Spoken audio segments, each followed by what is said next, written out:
आज का हमारा टॉपिक है क्लाइंट एंड सर्वर जो कि हम मतलब एसक्यूएल का भी कंसेप्ट जो हमारा चल रहा है उसमें हम क्लाइंट और सर्वर को कैसे यूज करते हैं और उसका क्या इम्पोर्टेंस है और हम हमारे लिए मतलब क्यों इम्पोर्टेंट है कि हमें क्लाइंट और सर्वर के साथ ही वर्क करना चाहिए। तो आज का टॉपिक क्लाइंट और सर्वर है। सबसे पहले क्लाइंट आ जाता है।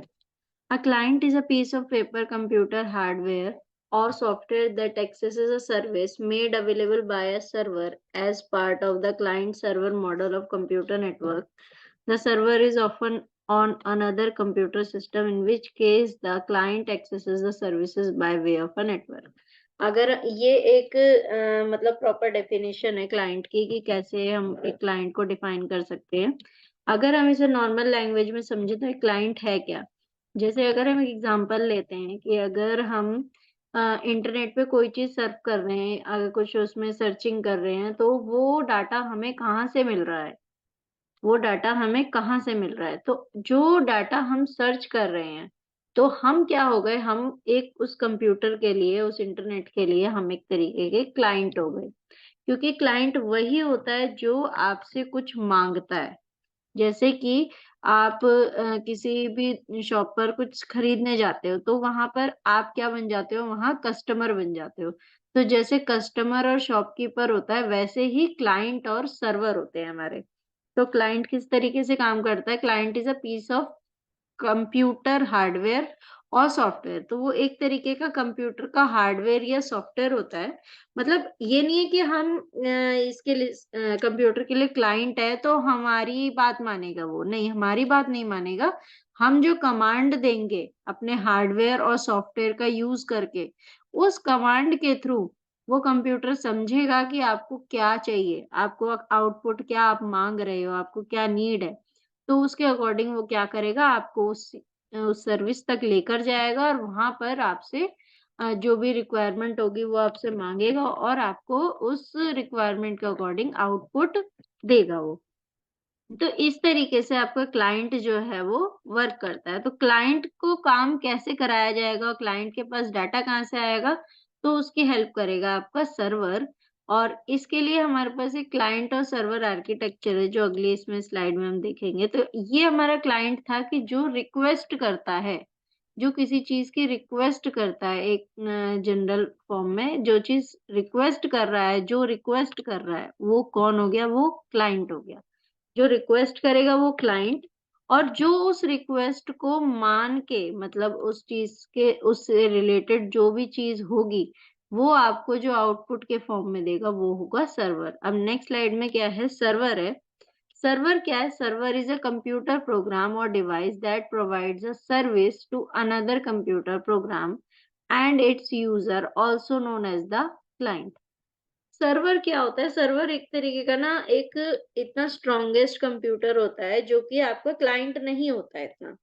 क्योंकि एक सर्वर कई सारे कंप्यूटर्स को एक साथ हैंडल कर सकता है, लेकिन क्लाइंट जो है वो कई सारे सर्वर को एक साथ हैंडल नहीं कर सकता। तो एक तरीके से अगर कहा जाए तो सर्वर एक बहुत पावरफुल कंप्यूटर है, स्ट्रॉन्गेस्ट कंप्यूटर है एज़ कंपेयर टू क्लाइंट। अगर मैं आपको एक डायग्राम बना के दिखाऊँ, डायग्राम क्या होगा कि जैसे आप यहाँ पर मैं एक डायग्राम ड्रॉ कर रही हूँ, उससे पता चल जाएगा कि आपको कि क्या मैं कहना चाहती हूँ। जैसे ये मैंने 4 कंप्यूटर्स बनाए, ठीक है? इन 4 कंप्यूटर को जब आप एक जगह पर कनेक्ट कर देते हो, आपने इनको एक जगह पर कनेक्ट कर दिया, तो वो आपका क्या हो जाता है? वो हो जाता है आपका सर्वर। जो कंप्यूटर उन क्लाइंट्स को हैंडल कर रहा है उन क्लाइंट्स को, वर्कस्टेशंस को क्लाइंट का दूसरा नाम वर्कस्टेशन भी होता है, नोड्स भी होता है, कई सारे नाम होते हैं आपके। तो उनको जो हैंडल कर रहा है वो सर्वर होता है क्योंकि जैसे आप किसी कंपनी में काम करते हो तो आप या फिर आप कोई एक लैब ही ले लो जिसके अंदर 10 कंप्यूटर लगे हुए हैं। उन 10 कंप्यूटर को एक सर्वर से कनेक्ट किया हुआ है। अब उस सर्वर से कनेक्ट करने का रीज़न क्या है? मान लो कि आपका ये जैसे ये 10 मैंने 10 कंप्यूटर का एग्ज़ाम्पल लिया, यहाँ मेरे 4 हैं कंप्यूटर। अगर मैं इसके अंदर मेरा एक कंप्यूटर खराब हो जाता है, मान लो, ठीक है? तो क्या होगा कि जब आप उस कंप्यूटर को रिप्लेस करके, उस क्लाइंट को रिप्लेस करके कोई और क्लाइंट उसकी जगह लगाओगे, तो आपको उसका डाटा एज़ इट इज़ मिल जाएगा। वो डाटा कैसे मिलेगा एज़ इट इज़? वो डाटा आपको मिलेगा कहाँ से? सर्वर पे से। क्योंकि सर्वर के ऊपर आपका सारा डेटा जो होता है वो बैकअप हो रहा होता है एक तरीके से। तो जो चाहे वो क्लाइंट 1 हो, 2 हो, 3 हो, 4 हो, चारों क्लाइंट का डाटा जो है वो सर्वर के पास रहेगा। तो एक तरीके से बैकअप हो रहा है, वहाँ पे कॉपी बनाई जा रही है आपके डेटा की। तो क्या होता है, कोई भी क्लाइंट अगर फेल हुआ इसके बीच में, तो आपका सर्वर जो है वो आपको हेल्प करेगा आपका डेटा रिट्रीव करने में, आपको डेटा आपका वापस देने में।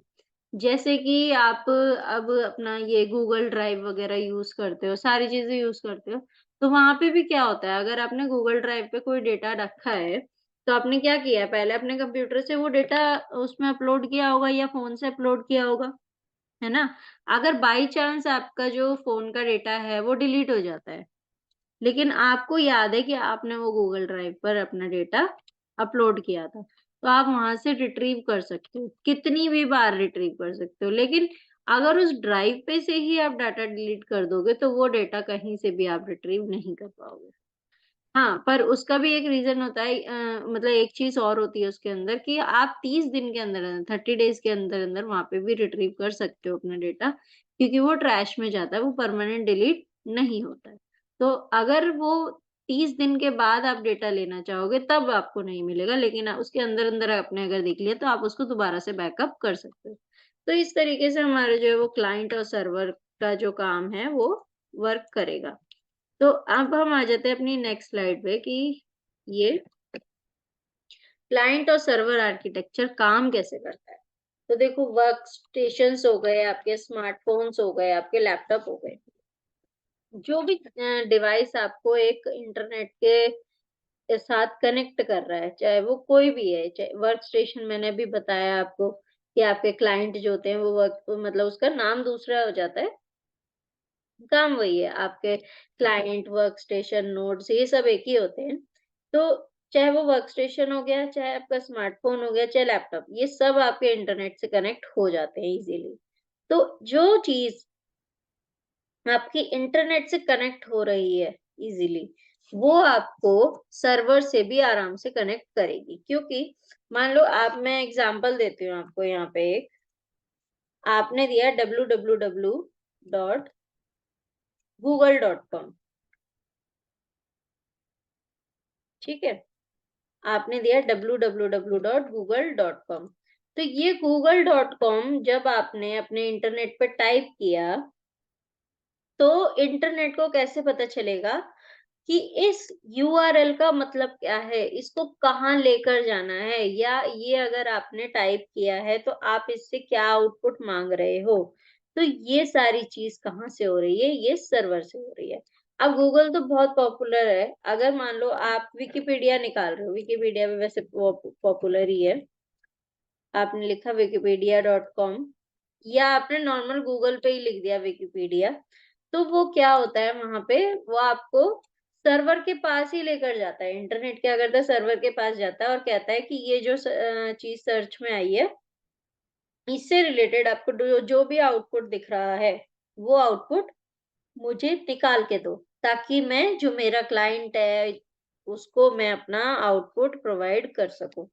तो जो भी काम आप इंटरनेट के साथ कर रहे हो, वो हर एक-एक चीज़ उसके ऊपर सारी चीज़ सर्वर से कनेक्टेड है।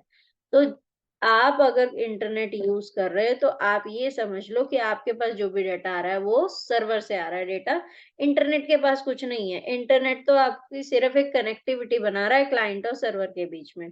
लेकिन जो डाटा आपको मिल रहा है, वो कहाँ से मिल रहा है? वो सर्वर के थ्रू मिल रहा है। तो इस तरीके से आपका जो है ये क्लाइंट और सर्वर आर्किटेक्चर जो है वो वर्क करता है।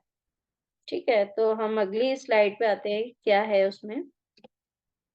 अब हम जो बेसिक पढ़ रहे हैं, वो पढ़ रहे हैं client server as per SQL. SQL में हमारा क्लाइंट और सर्वर काम कैसे करता है? तो ये एक पूरा डायग्राम है जिसके थ्रू आपका क्लाइंट और सर्वर आपका काम कर रहा है एसक्यूएल के रिस्पेक्ट में। पहला ऊपर देखो क्लाइंट टियर दिया हुआ है आपको, क्लाइंट टियर के साथ में नीचे सर्वर टियर दिया है। मैं आपको मार्क करके दिखा देती हूँ। यहाँ आपका क्लाइंट टियर है, यहाँ आपका सर्वर टियर है और यहाँ आपका डेटाबेस सर्वर टियर है। ठीक है? तो सर्वर टियर और डेटाबेस सर्वर टियर का मतलब ये है, टियर मतलब कि आपका फेज है एक तरीके से। तो पहला क्लाइंट टियर क्या कर रहा है, यहाँ पे जो क्लाइंट एप्लीकेशंस है वो सारे किससे कनेक्ट हो रहे हैं, एसक्यूएल सर्वर और ओएलईडीबी सर्वर। ठीक है? तो इस सर्वर पे जब आपका कनेक्ट हो रहा है, एसक्यूएल के सर्वर पे आपकी क्लाइंट एप्लीकेशन कनेक्ट हो रही है, तो वो क्या कर रहा है, आपको नीचे लेकर जा रहा है डीएलएल्स में। यहाँ पे जो आपको लिखा हुआ है डेटाबेस प्रोवाइड डीएलएल्स। ठीक है? तो इसके थ्रू वो आपको ये बता रहा है कि आप कहाँ जाना चाह रहे हो, एसक्यूएल के सर्वर पे, ओरेकल पे, ओडीबीसी पे, एक्सेस पे। तो ऐसा नहीं है कि अगर एक वेबसाइट है तो वो ओरेकल ही यूज़ कर रही है, या फिर मतलब जितनी भी वेबसाइट्स हैं वो सारी ओरेकल ही यूज़ कर रही हैं, या सारी वेबसाइट एसक्यूएल सर्वर या ओडीबीसी या फिर एक्सेस का ही यूज़ कर रही है, ऐसा नहीं है। कोई हो सकता है ओरेकल यूज़ कर रहा हो, कोई एक्सेस यूज़ कर रहा हो, तो कोई एसक्यूएल सर्वर यूज़ कर रहा होगा। तो उसी चीज़ के लिए एसक्यूएल सर्वर क्या करता है, वो आपको स्पेसिफिक पाथ पे ले जाता है और उस स्पेसिफिक पाथ के थ्रू जो ये सर्वर टियर है, उस स्पेसिफिक पाथ के थ्रू, जैसे एसक्यूएल सर्वर है तो ये इस पे ले जाएगा आपको, ओरेकल है तो ओरेकल पे ले जाएगा, ओडीबीसी है ओडीबीसी पे ले जाएगा, एक्सेस है एक्सेस पे ले जाएगा। तो क्लाइंट से जो सर्वर के पास रिक्वेस्ट आती है, तो सर्वर क्या करता है, अपने डेटाबेस में जाता है। डेटाबेस में जाएगा, तब आपको उस डेटाबेस में से वो डेटा निकाल के देगा। जैसे मैं अगर हम एक मैनुअल वर्किंग की बात करें, मैंने जैसे कहा मैं एक स्कूल में गई और मैंने स्कूल में कहा कि मुझे इस स्टूडेंट का डेटा निकाल के दो, या फिर आपके स्कूल में क्या इस नाम का कोई बच्चा इस क्लास में पढ़ता है, तो वो क्या करेगा, वो जाएगा सर्वर के पास, मान लो एडमिन के पास। जो पेरेंट आया है या फिर कोई भी क्वेरी करने आया है वो गया एडमिन के पास। एडमिन से कहा उसने कि आप ना ये एक रिक्वायरमेंट है कि ये नेम है और ये क्लास है, तो आप ये बताओ कि क्या ये नेम और क्लास जो है ये सही है या नहीं है, अगर ऐसा है तो इससे रिलेटेड कौन सा डेटा निकल के आ रहा है, आप वो मुझे बताओ। तो जब वो एडमिन डाटा सर्च करेगा, तो वो कहाँ पे चला गया, आपका डेटाबेस सर्वर टियर में। वो चला गया आपका डेटाबेस सर्वर टियर में। तो डेटाबेस सर्वर टियर से वो डाटा निकालेगा, फिर दोबारा से वो सर्वर टियर के पास आएगा, फिर सर्वर टियर से क्लाइंट टियर पे आएगा। तो एक तरीके से ये बोल सकते हैं कि आपका ये जो जितना भी पोर्शन है, जो ये वर्क कर रहा है, ये कैसे वर्क कर रहा है? पहले जाएगा टॉप टू डाउन, ठीक है? टॉप टू डाउन जाएगा। उसके बाद वो बॉटम से अप जाएगा, क्योंकि अगर किसी ने रिक्वेस्ट करी है, रिक्वेस्ट कौन कर रहा है? रिक्वेस्ट आपका सर्वर क्लाइंट कर रहा है, ठीक है? रिक्वेस्ट आपका क्लाइंट कर रहा है, तो क्लाइंट रिक्वेस्ट अगर कर रहा है तो उसे आउटपुट भी तो क्लाइंट को ही चाहिए ना। तो क्लाइंट से आप सर्वर टियर पे, सर्वर टियर से डेटाबेस सर्वर टियर पे जाते हो, फिर डेटाबेस सर्वर से आप सर्वर पे आते हो और सर्वर के बाद डायरेक्ट फिर आप क्लाइंट पे जाते हो, तब जाके उसे एक आउटपुट मिलता है। और ये काम बहुत जल्दी-जल्दी होता है। आपकी इंटरनेट की स्पीड जो है वो इस काम की स्पीड पे डिपेंड करती है। तो आपकी जितनी भी इंटरनेट की स्पीड होगी, अगर हाई स्पीड है तो आपको बहुत जल्दी आउटपुट मिल जाएगा। अगर थोड़ी लो स्पीड है, मीडियम स्पीड है, तो आपको मतलब जित आपकी इंटरनेट की स्पीड पे डिपेंड करता है कि आपको आउटपुट कितनी जल्दी मिलेगा। तो इस तरीके से ये क्या है, क्लाइंट और सर्वर आपका वर्क करता है, जो ये वर्किंग है एसक्यूएल के साथ। तो अब अगला हमारा क्या आ जाता है, अब हमारा अगला आ जाता है डिफरेंस, कि सर्वर और क्लाइंट में डिफरेंस क्या है। वो वैसे मैंने आपको जब इंट्रोडक्शन दिया था उसमें बताया है, बट मैं फिर भी बताती हूँ कि सर्वर जो है, आपका सर्वर जो है वो फ्रंट एंड पे काम करता है, ठीक है? सर्वर जो है वो आपका फ्रंट एंड पे काम करता है। वो क्लाइंट आपका फ्रंट एंड पे काम करता है, लेकिन सर्वर आपका बैक एंड पे काम करेगा। क्योंकि फ्रंट एंड पे क्लाइंट इसलिए काम करता है, फ्रंट एंड का मतलब होता है जो चीज़ आपको दिख रही है। जैसे कि मैंने अभी आपके सामने जो स्लाइड ओपन कर रखी है, ये आपको दिख रही है, ये एक फ्रंट एंड है। लेकिन ये स्लाइड बनी कैसे है, कहाँ से आई है, वो सारा क्या है, बैकएंड का काम है। तो वो कौन काम करता है, सर्वर काम करता है। तो आपका क्लाइंट क्या है, फ्रंट एंड है, सर्वर है बैकएंड। दूसरा, कलेक्ट्स यूजर इनपुट जो आप अपनी क्वेरी करना चाह रहे हो, जैसे आपने कुछ भी सर्च में लिखा, आपने लिखा ये कुछ भी, मतलब what is URL, what is domain, जो भी आपने उसके अंदर सर्च करने के लिए दिया, वो कौन का कलेक्ट करेगा, वो क्लाइंट साइड कलेक्ट करेगी, और उसे प्रोसेस कौन करेगा, उसे प्रोसेस करेगा सर्वर, तो प्रोसेसेस यूजर इनपुट। उसके बाद client side scripts mostly deals with visual and user input aspect. तो वही है कि आपका जो क्लाइंट साइड है वो ज्यादातर डील किस में करता है, विजुअल, विजुअल मतलब जो दिख रहा है वो, और यूजर के इनपुट, ठीक है। और सर्वर किस पे काम करता है, server side script mostly deals with transactions and complex computations. Transaction का मतलब यही होता है कि जो आपने इनपुट दिया है, वो सर्वर एक तरीके से एक ट्रांजैक्शन के फॉर्म में उसे डील करता है, उसे एक तरीके से ट्रांजैक्शन के फॉर्म में एक्सेप्ट करता है, और उसके साथ जो ये अपना सीपीयू होता है, ये अपना हेल्प करता है कि आपकी जो भी लॉजिकल यूनिट्स हैं या फिर कोई भी आपकी कंप्यूटेशंस हैं, उन सारी चीज़ों को कैसे वर्क किया जाए और उसके रिगार्डिंग डाटा सर्वर से निकाल के क्लाइंट तक कैसे पहुँचाया जाए, क्या पहुँचाया जाए डेटा, जिससे कि क्लाइंट की नीड फुलफिल हो सके। तो ये सर्वर करता है। अगला है क्लाइंट साइड। स्क्रिप्ट्स में be restricted to run in a sandbox, मतलब स्क्रिप्ट आपकी जो है उसमें कुछ रिस्ट्रिक्शंस होती हैं जो कि आपके एक सैंडबॉक्स में रन करी जाती है। अगला इसमें सर्वर साइड में दिया हुआ है, processes are transparent to the users. Transparent to the users इसलिए क्योंकि जो भी प्रोसेस हो रही है, जब क्लाइंट यूजर इनपुट दे रहा है, वहां से लेकर सर्वर तक, वो इनपुट पहुंचने से लेकर उस इनपुट का आउटपुट वापस क्लाइंट तक आने तक, बीच में जो भी प्रोसेस हुआ, जो हमने अभी लास्ट स्लाइड में पढ़ा था, मैं दिखाती हूँ आपको।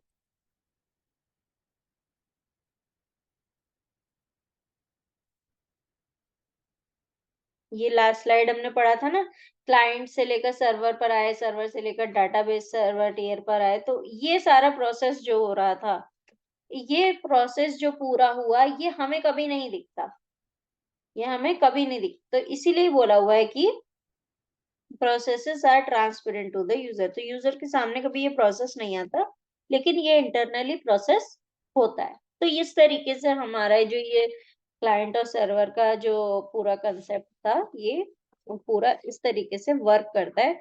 चाहे वो आपका नॉर्मल कंप्यूटर लैंग्वेज में बोला जाए, चाहे वो एसक्यूएल के रिलेशन में बोला जाए, वो आपका इस तरीके से वर्क करेगा।